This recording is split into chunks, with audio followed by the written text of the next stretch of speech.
Hello friend, कैसे आप सभी। आशा करती हूँ आप सभी ठीक होंगे। तो फ्रेंड, आज छायावाद भाग 3 है। आज की प्रश्नोत्तरी भाग तीसरा भाग है ये।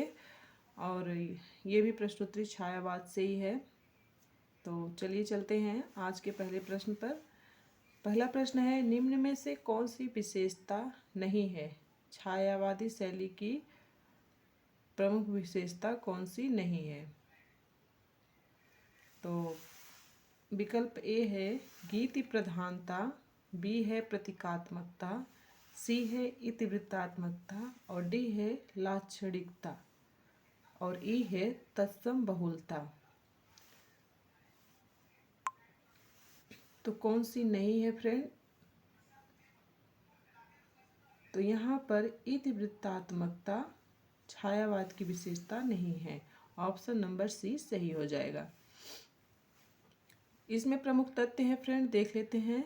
इतिवृत्तात्मकता छायावादी शैली की प्रमुख विशेषता नहीं है, अपितु इतिवृत्तात्मकता द्विवेदी युगीन कविता की विशेषता है। गीति प्रधानता, लाक्षणिकता, प्रतीकात्मकता और तत्सम बहुलता छायावादी काव्य की विशेषता है।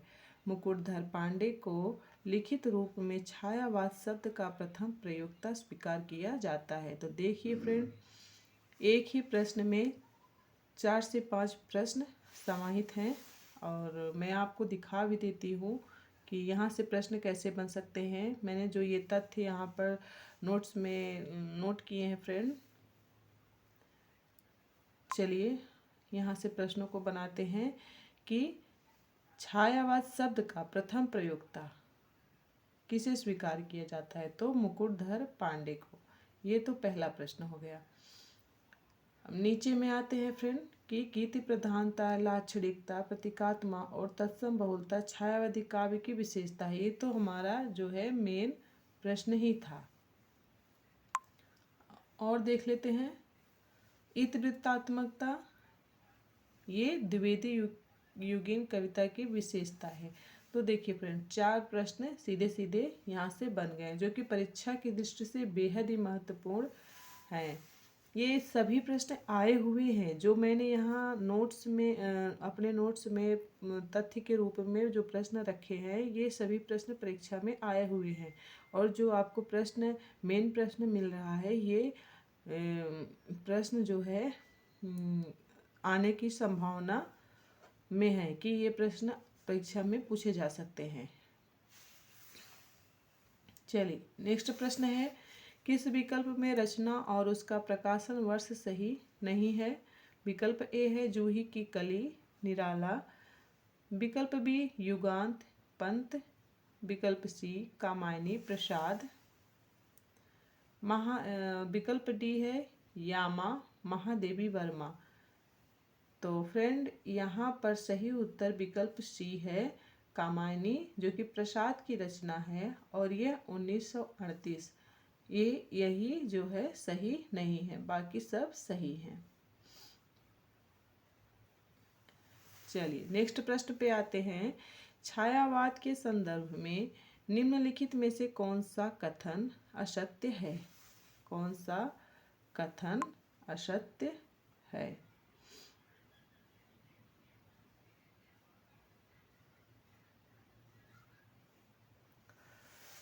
तो विकल्प ए है छायावादी कवियों ने प्रधान रूप से प्रणय की अनुभूति को व्यक्त किया है।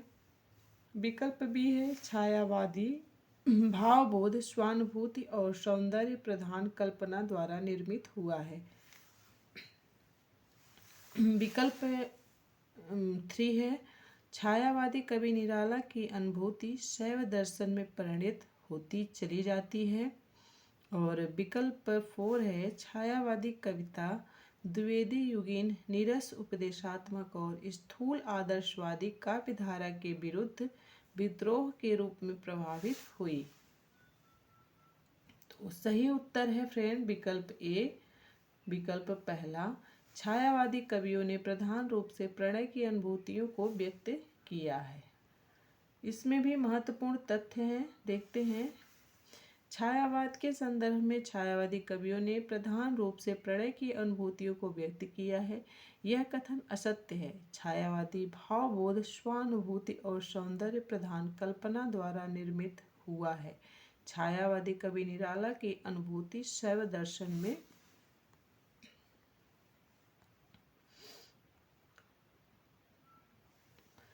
परिणित हुई है। तो आगे बने रहिए फ्रेंड। नेक्स्ट प्रश्न को देखते हैं।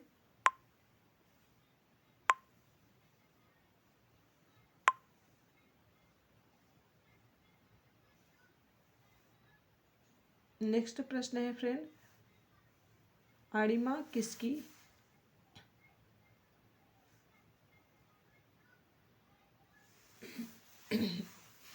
Sorry friend. नेक्स्ट प्रश्न को देखते हैं। अणिमा किसकी रचना है? तो विकल्प ए है सुमित्रा नंदन पंत, विकल्प ए है सुमित्रा नंदन पंत, विकल्प बी है बालकृष्ण शर्मा, विकल्प सी है सूर्यकांत त्रिपाठी निराला और विकल्प डी है महादेवी वर्मा। तो इसमें सही उत्तर है फ्रेंड विकल्प सी सूर्यकांत त्रिपाठी निराला। अणिमा सूर्यकांत त्रिपाठी निराला की रचना है। निराला की अन्य रचनाएं हैं अनामिका, परिमल, गीतिका, तुलसीदास, कुकुरमुत्ता, बेला, नए पत्ते, आराधना आदि। नेक्स्ट प्रश्न को देखते हैं फ्रेंड। नेक्स्ट प्रश्न, आचार्य रामचंद्र शुक्ल ने छायावाद के किस कवि को मधुमय प्रतिभा और जागरूक भावुकता का कवि कहा? बेहद ही महत्वपूर्ण प्रश्न है फ्रेंड। तो वीडियो को पूरा देखिए और चैनल को लाइक शेयर सब्सक्राइब जरूर करिए। और हाँ फ्रेंड, कमेंट बॉक्स में अच्छे कमेंट करिए, जिससे मैं और भी अच्छी वीडियो आप लोगों के पास पहुंचा सकूं।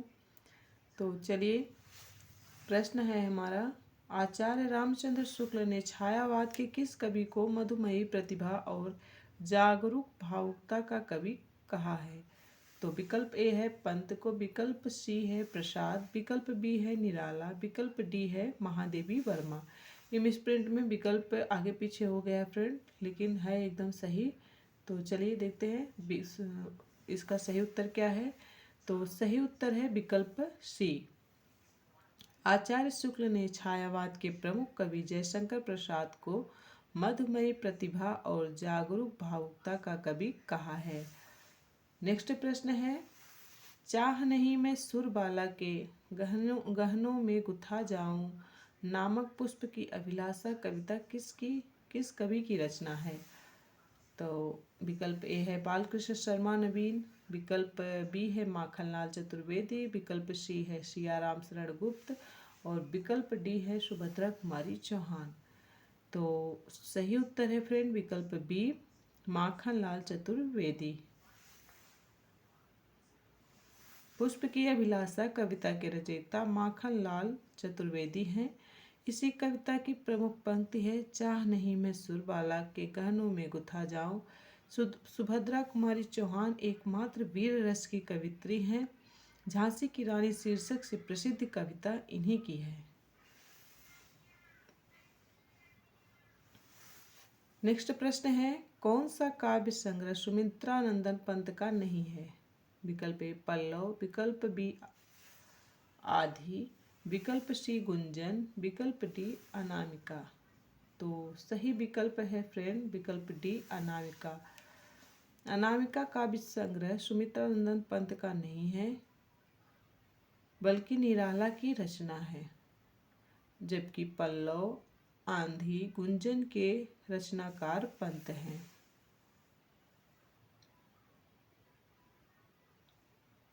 ये फ्रेंड ये ग्रंथ ही है, यहाँ में प्रिंट हो गया है, तो आप लोग इसको बना लेंगे। ये ग्रंथ ही है।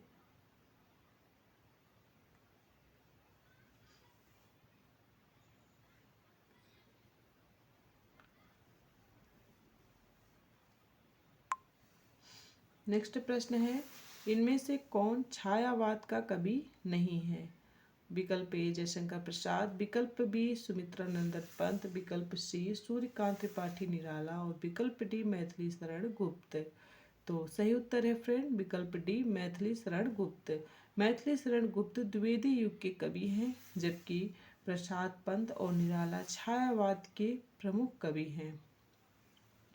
मैथिली शरण गुप्त द्विवेदी युग के सर्वश्रेष्ठ कवि माने जाते हैं। इन्हें महात्मा गांधी ने राष्ट्र कवि की उपाधि दी थी। तो जितने भी तथ्य हैं फ्रेंड, इनको भी आप लोग जरूर विशेष रूप से ध्यान दें, क्योंकि यहाँ से प्रश्न जो बन रहे हैं वो मैंने वही प्रश्न रखे हैं जो कि पिछले विगत वर्ष के परीक्षाओं में आए हुए प्रश्न हैं।